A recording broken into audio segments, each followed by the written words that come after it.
was Victoria jetzt gesagt hat, welches Video wir uns anschauen wollen, ist auf Englisch. Und zwar hat es etwas mit einer sehr wichtigen Persönlichkeit aus der Welt der Uhren zu tun. Wir sind hier in Kuwait mit Hodinkee. Das ist so das Magazin für Uhren. Also jeder, der es nicht kennt, aber Uhren interessiert ist, Hodinkee ist somit das wichtigste, ja, also...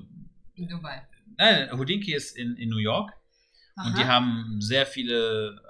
Also die sind eigentlich immer, die haben die ganzen Beiträge und auch dieses Format allgemein mit begründet, dass man mit Leuten so darüber spricht, über die Uhrensammlung. Und wir haben jetzt hier Patekaholic aus Kuwait.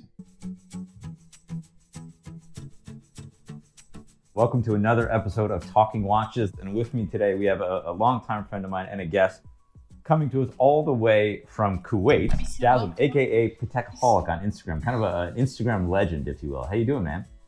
Good, good. How are you doing, Ben? It's been a long time. I've missed you, missed New York. But this has to do until we meet again. Absolutely. So if you could, tell a little bit about kind of your history, how you ended up being a collector in the first place, and of course, maybe even a little bit about your life and where you are. Like you mentioned, I lived all my life in Kuwait, a small country in the Middle East. I currently work as a stockbroker. As a young man, I was really in love with watches for some reason that I couldn't articulate. At the age, I think, of 16 or 15, after bugging my mom and dad for a watch, my mom bought me a Tag Heuer that she brought back from one of her vacations. And that was my pride and joy for my high school years. At the end of my high school years, I bought my first watch, which was an Omega Seamaster Chronograph. And then the journey started from there. After I finished university, I worked, started earning some money, bought exclusively only Rolex. Cool. I think I had das ist auch so ein reached Modell, 20. Rolex Date, 34 mm. Ich kaufe die Uhr nicht so oft. Komischerweise, immer wenn wir sie da haben, ist sie sofort verkauft. Ist einer der günstigsten Rolex, liegt momentan so bei 3.500, 4.000 Euro. Das war auch seine erste Uhr. 8 Rolexes in my collection of subs and GMTs. And I was learning as I was buying. And then I met a person, an older gentleman, who became my mentor for trading in the markets. One day, he looked at my wrist and he said, oh, you like watches? And I said, I do. And he said, I do too, but I only buy Patek. And so I had heard about Patek, but I have never held one or never walked into a store and seen one in person. So in 2007, I think towards the end of 2007, I saw a 5712 rose on a brown strap, completely in love. Price was 5 times any Rolex I have ever bought. So I went back home, sold 28. Das ist auch so bei mir, ne? Als ich damals angefangen habe und man hatte so Rolex-Uhren für 7.000, 5.000 und so weiter. Und wenn du dann aber schon so Submarinas. Ja. GMT Master, so, da war das so 4.000 Euro. Wenn man darüber nachgedacht hat, so was so bei so einer Patek und so, wenn man so 50.000 Euro für eine Uhr und so, sowas kann man sich gar nicht vorstellen, ne? So ist einfach so toll, also so viel Geld, ne? Und heute hat sich das irgendwie schon mehr oder weniger geändert. Ich finde, das Geld hat einfach an Bedeutung verloren. Früher war das so, ich weiß nicht, mit welchem Händler ich gesprochen habe. Früher, wenn man so eine Uhr für 100.000 Euro verkauft hat, irgendeine Patek, man hat die für 100.000 Euro verkauft, das war in einem Monat einfach krass. Das war einfach heftig, wenn man eine 100.000 Euro Uhr verkauft hat, 2016, 2015 und so. Und jetzt ist das so, alles ist so teuer geworden, selbst eine Rolex kostet ja 100.000 Euro. Das gab es damals. Damals waren Rolex-Uhren in general einfach nicht so heftig teuer. Die Kernpreisklasse, selbst für Goldmodelle, da lag eine rosé-goldene Daytona Secondhand bei 19.000 Euro. Ja? So war das. Und das hat sich heute irgendwie alles geändert. Rolexes and bought my first Patek Philippe, which was a 5712 rose, and then the obsession, if you will, started. I think it's important to kind of remind people exactly, kind of who you are, and I'll get it going, and then you can kind of take it from there. But you are at Patekaholic on Instagram. I would say arguably, not even arguably, like definitely the most influential Patek account on Instagram. How did you kind of get the idea for the Patekaholic account and how did that begin? I remember ihr müsst bei diesen ganzen Bildern darauf achten, das sind bei seinen Uhren meistens Double Signed, also von Tiffany verkauft. Hilton Hotel in Kuwait. A friend of mine called and he said, hey, Jassim, I want to ask you about a watch. I want to buy a watch, a Patek Philippe. and I need your advice. And I gave him whatever advice that I had at the time. And he said, I'm thankful for the time you've given me, and you're the guy I go to because you're Patekaholic. And I like the name. It had a nice ring. And from the beginning of day one to this day, it's a hobby. And I think this is why people like it. This is why, because it's pure in its nature. Sometimes I make mistakes, and sometimes I'm very harsh with my words. And sometimes I'm unpolitical, but it's an account from the people, by the people, for the people. Und hier sehen wir, was eigentlich Patek Philippe ausmacht. Heutzutage für uns neue Kunden oder auch für die meisten der Zuschauer ist Patek nur Nautilus Aquanaut. Aber darüber hinaus gibt es viel noch ganz andere Uhren. Zum Beispiel diese, die wir jetzt hier gerade sehen, 5196, diese Uhr ist entstanden eigentlich aus der Referenz 69. Zu der Zeit des Zweiten Weltkrieges kam diese Referenz 69 raus und die war damals in der Herrengröße 33 mm. Ja, und das ist also aus der Tradition heraus, ihr müsst euch vorstellen, 1920, glaube ich, oder 25, das erste Mal kam diese Referenz 69 raus. Da haben sie weiterentwickelt und jetzt halt gibt es diese Referenz 5196. Und das bedeutet Patek, ne? Uhren am Lederband, solche klassischen Uhren und ja. And so, after you bought the 5712, 52, where did you go on from there into the world of Patek, and kind of what are some of the watches that mean the most to you? So in 2008, towards the end of 2008, I get a call from the agent in Kuwait, and they say, we have a watch that we think that you should see, and we think you should buy. So I obviously get in my car, I go to the agent, and they show me this 5070P, which I obviously have to change the straps because I have very... So, das ist ein Chronograph, aber das ist nicht nur irgendein Chronograph, sondern hier hat Patek ein anderes Werk benutzt, nicht sein eigenes. Also diese Referenz 5070 ist nur ein reiner Chronograph und schon damals, das ist die Platin-Variante, sieht man immer hier unten an diesem Brillant. Immer wenn hier unten ein Brillant drin ist das ein Platin-Modell. Und damals, ähnlich wie bei der Daytona aus den 90er Jahren, Zenith, ist es so, dass hier halt auch ein anderes Werk genommen wurde von Lemania. Das hat Patek danach nicht noch einmal gemacht. Danach kamen die 5170 raus und da haben sie ihr eigenes Werk genommen. Ist das Lemania? Lemania ist ein Hersteller für Werke. Large wrists, and this is something Und die war sehr groß. The entire world has heard me nag about. But yeah, I looked at the watch and I was in love with the watch, but I was at the phase of a 5712 and a 5960.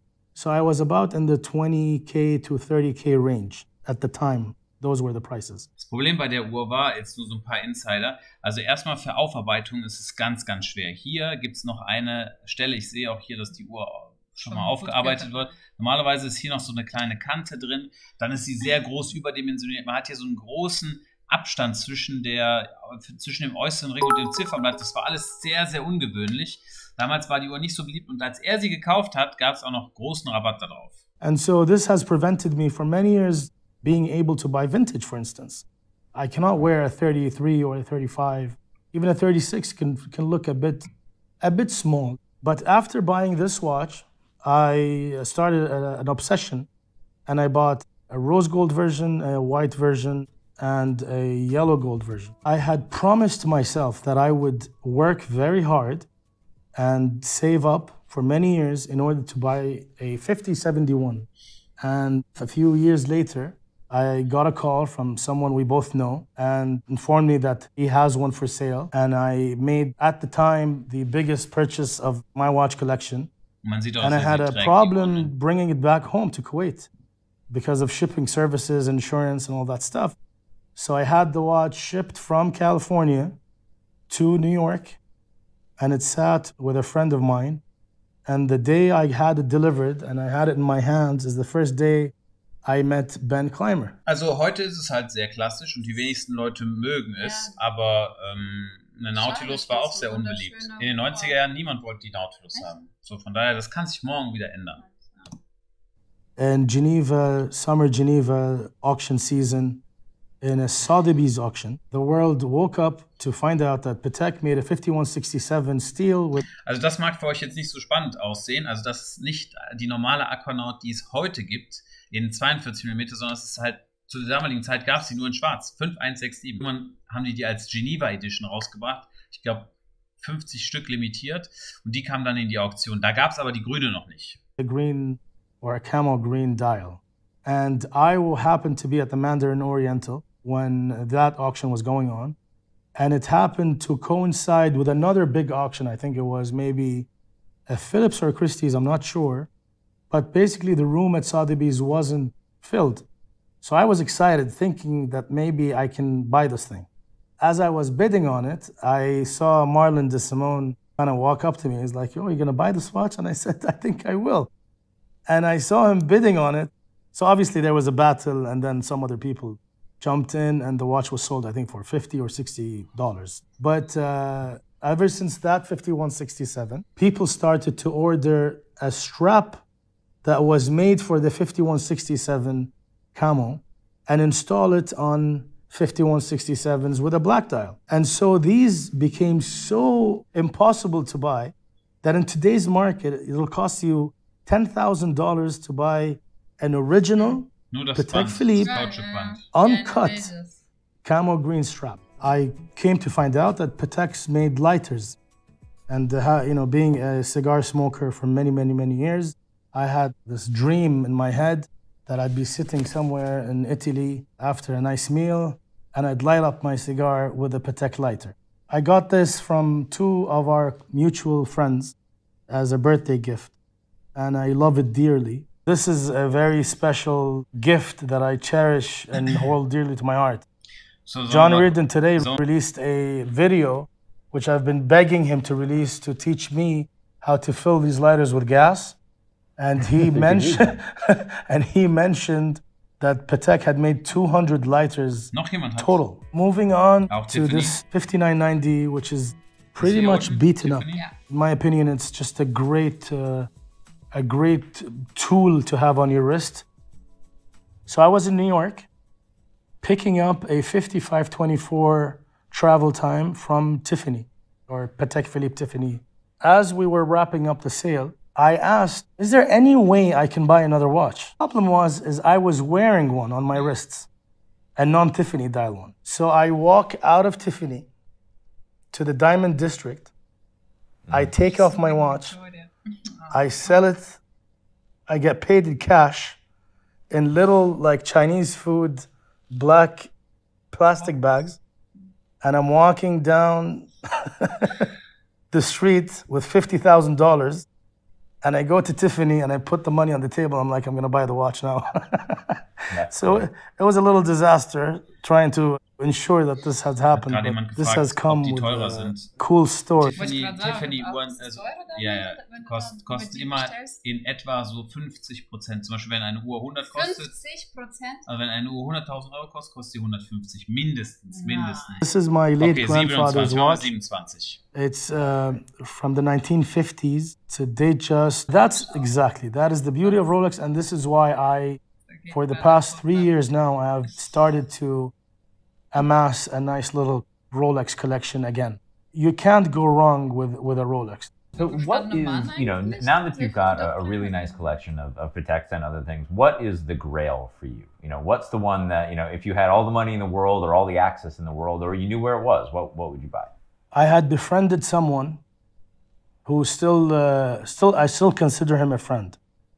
But that someone told me that a 5070 in steel with a black dial, dagger hands, and a bracelet, detachable, exists. Mm-hmm. He also told me that this watch belongs to him. And he told me that he has the watch with him where he resides. So knowing that I have a deep love for 5070, I basically convinced him to sell me the watch. The money was unreasonable, let's say, but extreme, yeah. Given the circumstance, I was willing to make it happen. So I flew from Kuwait to London and then to Geneva to meet my friend so I can buy the 5070. I was supposed to be delivered that watch in my hand in Geneva. And my friend never showed up. Wow. To this day, I do not know whether that watch exists or not. So if Ter Stern is actually watching this, can you please let me know if Patek has made one or not? But this has shoot you a DM, right? Yes. So ist das. Jeder hat. Sehr netter. Ja, sehr, sehr nett. Sehr sympathischer Mann.